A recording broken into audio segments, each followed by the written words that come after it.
are you doing? Morning, Brian. I'm going to put in Unilock EasyPro Select sand today. EasyPro Select? How does that differ from traditional joint stabilization? It's a much better way to stabilize your joints. Can you expound on that? Absolutely, Brian. It's a much better way to joint sand stabilization. It's preferable over polymeric sand as well as joint sand stabilizer sealers. It's got a number of benefits to it. It's a harder material. It also is permeable, so it will work on a traditional installation as well as a permeable installation. I can do a permeable base and still have the look and characteristics of a standard installation. Okay. Let's go outside and I'll show you. Wait a minute, it's raining out.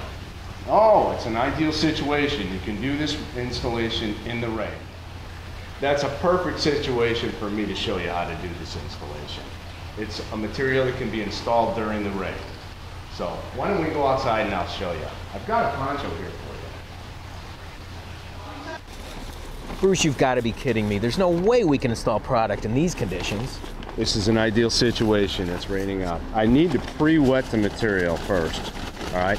This installation was originally a polymeric sand installation that has failed, and so we're going to retrofit this job. So as long as it's over freezing, where I can use water to transport the material down into the joints, we can install EasyPro Romex. You know, looking at the soldier coursing, I noticed you've put in cord stone there. Now those are really expansive joints. Can this handle that? We can go from 3 mil on a joint width up to 1.5 inches with the EasyPro material. Bruce, I notice you're inundating the product with a lot of water. Is that really necessary? Water is actually used to transport the material down into the joint.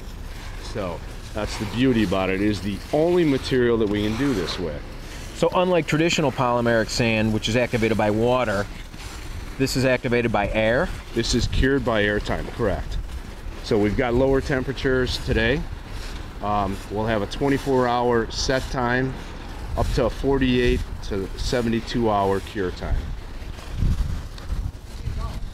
Okay, and in fact, Brian, it is packaged in a vacuum seal package.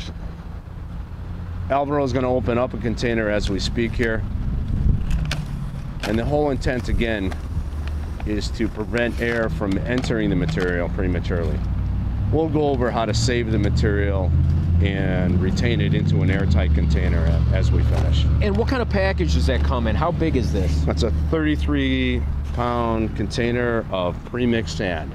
So again, no mixing, don't need to worry about weather conditions nor the temperatures above 32. So I think it's safe to say with coverage, polymeric sand generally comes in a 50-pound bag. Is it safe to say you get 2/3 the amount of coverage with the 33-pound pail? We're going to get exactly that. I think that's an accurate statement. Bruce, I notice your guys are using a squeegee. Does this prove to be a savings in labor? Actually, in comparison to polymeric sand, I would say yes, Brian. It allows us to move the material around. Again, it's a tacky substance. All right. And you'll notice it still sticks to my hand.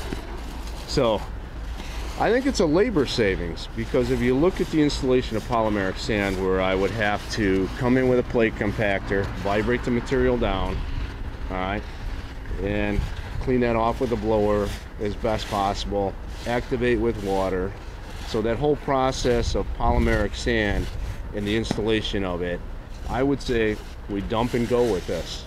Oh, to me, in my mind, I think this changes the installation techniques. So in other words, if an installation is done, surface compaction is on, then at this point we've got our contractors that go in a number of different directions. Some will start the cleaning process, some are going to dump polymeric sand. So I think what Romex does is gives the contractor an ability to do his installation, and as he's cleaning it, right behind him, they're installing Romex sand. I think it's safe to say that EasyPro is a substantial labor savings for the contractor. I'd agree with that, Brian. I think it makes it a lot smoother on an installation. You're not worried about weather conditions. It's something you can go in after the installation is done. A cleaning process is achieved, and then installation of stabilized joint sand goes in immediately after. Bruce, I notice you have a couple of brooms here. How does this factor into the application? That's a good question, Brian. We're going to need a fine bristle broom to clean the surface as it begins to set, okay? I've got, because there's quartzstone involved and I want to rake the depth of that sand level down a little bit, I'll use a coarser bristle broom to achieve that. So once we get it in with the squeegee, then we're going to begin to do a broom cleaning of the material, all right, which actually polishes the material, so it actually helps clean the surface of the paver installation. Oh, it cleans the surface of the paver, because that was my next concern. I know sometimes if application is done somewhat improperly with traditional polymeric sand, you run the risk of hazing, residue. That's the beauty about it. Unilock EasyPro sand is that it's a cleaner installation. Eliminating the risk for the contractor, I think that's what it's all about. Okay, so we've shown that the product is actually a significant savings on labor, and there's almost that unwritten insurance policy when it comes to hazing and residue. Exactly. Bruce, I got to tell you, the coloring on this is absolutely fantastic. What other colors are available in EasyPro? I like this color as well. It's a natural gray color, almost a mortar look to it.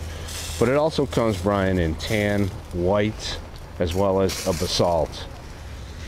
Bruce, with such a unique product, I know there's always a concern of waste. Is waste a factor? Waste is not a factor in this. In fact, we're going to seal the bucket up with water. Again, we're talking about air cure, and we're preventing that from happening by encasing this in water. So there is no waste. So basically the moisture will keep that usable again. What we're watching is the final step here. They're sweeping up the excess, and as we showed before, we're going to store it in a bucket with water to be used later on later applications. I mean, you can really see how carefree this product really is. I know we've touched on the workability of this product, but this is really a great example of an area that's roughly 250 square feet that's been completed in about 15 minutes. So we've kind of highlighted the labor savings, but when all is said and done, you can't argue with the footage.